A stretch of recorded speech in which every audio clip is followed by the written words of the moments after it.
Garry Matlock is a hard-working and dedicated community football man. 49 plus years, a lifelong service and dedication to the Bentleigh Football Club.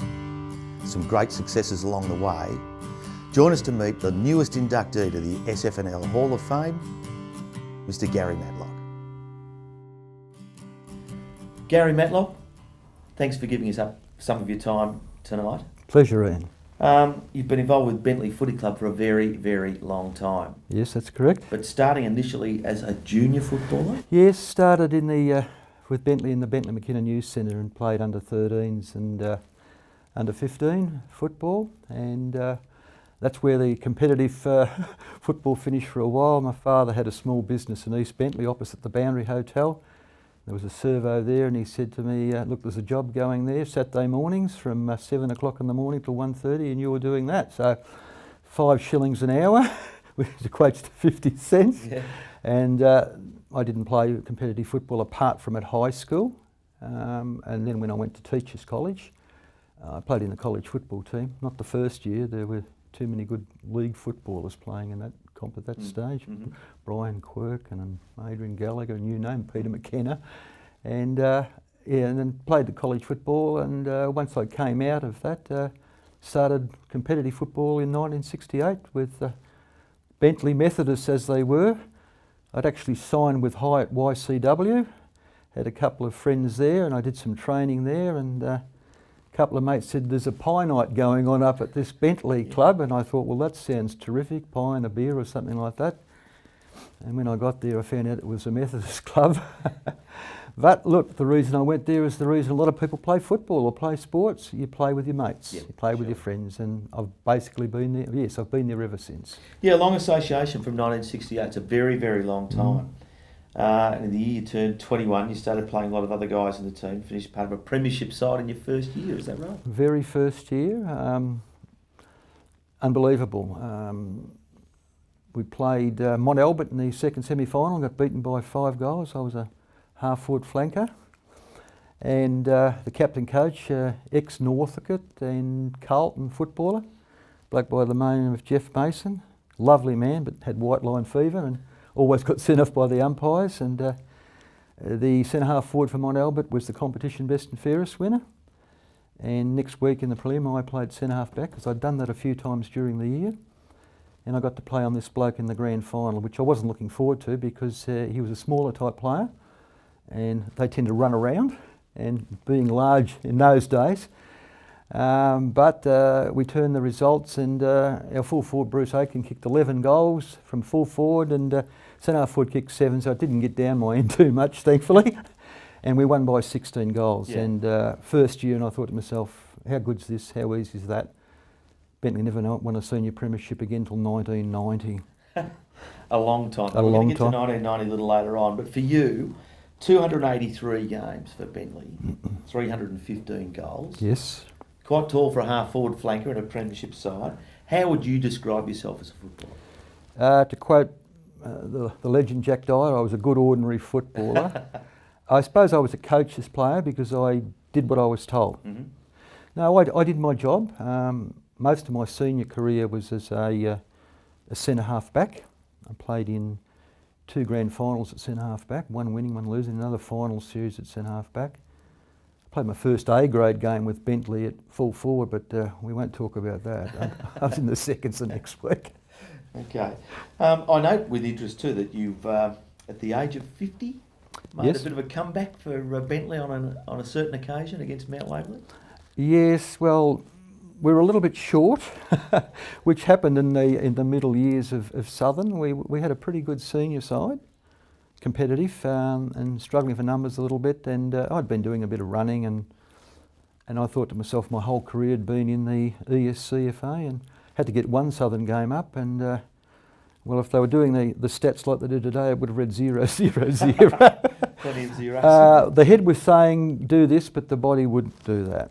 But look, it was enjoyable, and I did enjoy it. But not many 50-year-olds running around doing that today. No, so, thankfully. You did a few awards during your playing career. Most consistent, of course, played in a number of grand finals as well. What's your greatest memory of life as a player? The first grand final, was just something absolutely special. As I said, I was 20 and I turned 21. Bruce, who played at full forward, was 19. The centre half forward, John Lilly, was 19. The number one ruckman, John Delaney, was 17. The centreman, Kim Gosney, was 18 and a half.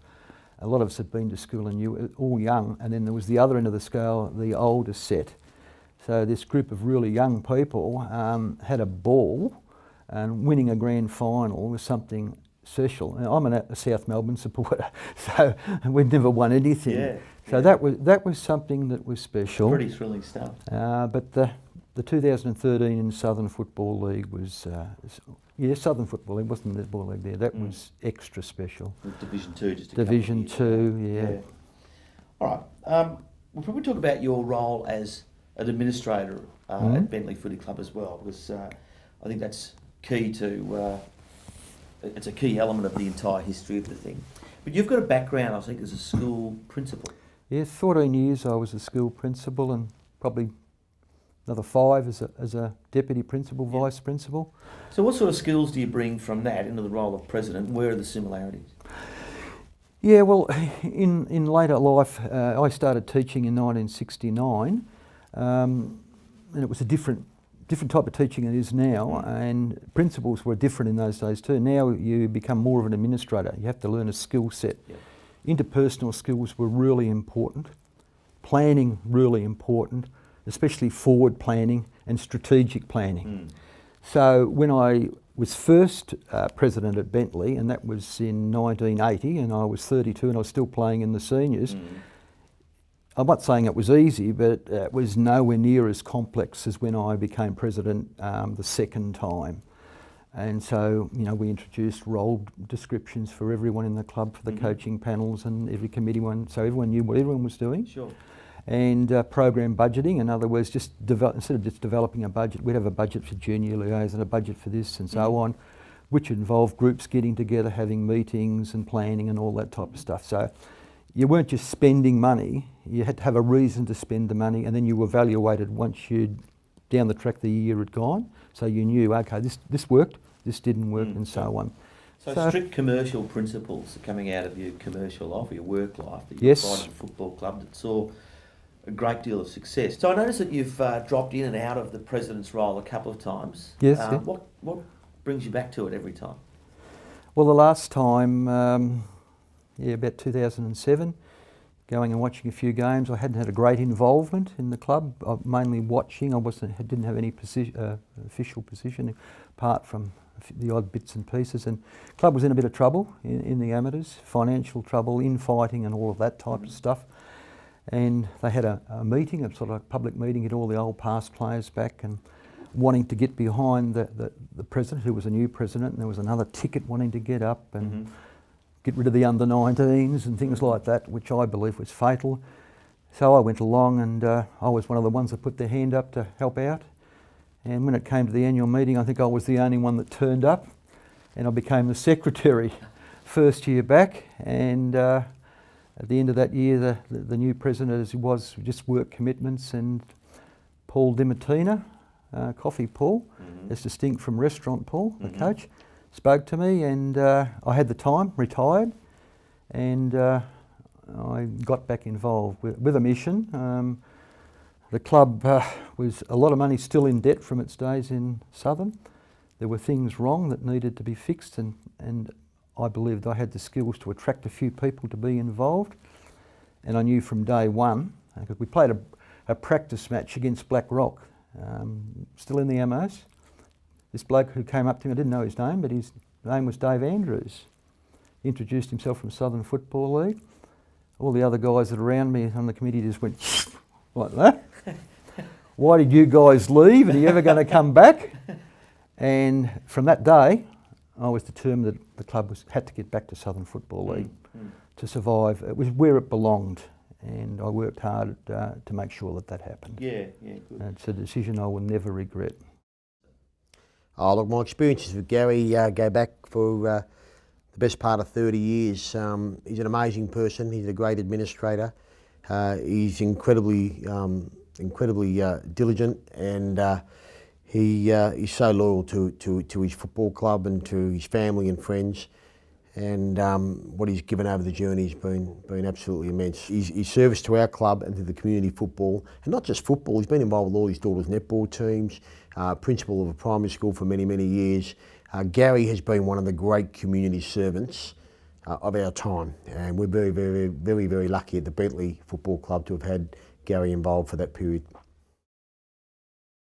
I want to just backtrack a little bit. Yes. Still part of your presidency. 1990 is a special year for the Bentleigh Football Club. Yes. 2 premierships. Dual premiership against Richmond Amateurs, Richmond Central, or whatever they were called then. Big win in the seconds, big win in the seniors. Lost the second semi against Richmond. Had to play a team called Collingwood Districts. In the preliminary final, they were well known for their ability on and off the field. Yep. Been a bogey of ours. We won that and got to the grand final, and yeah, we won the grand final. That side was made up of a lot of famous names from southern days, Con Gorosides and so on. Mm-hmm. But we had the nucleus of the team was our 1988 under-18 premiership team. And a lot of those players, quite a lot of them went on to be, one became captain coach of the club, 300 game player. And it was a long time between drinks. Bentleigh had played in a lot of grand finals and lost them from 3 points. I played in one where we lost by a goal, and they're heartbreaking. Yeah. And yeah, it was a special year, lots of celebrations, and got the club back into A grade. Mm-hmm. And we finished in A grade about 5th the next couple of years.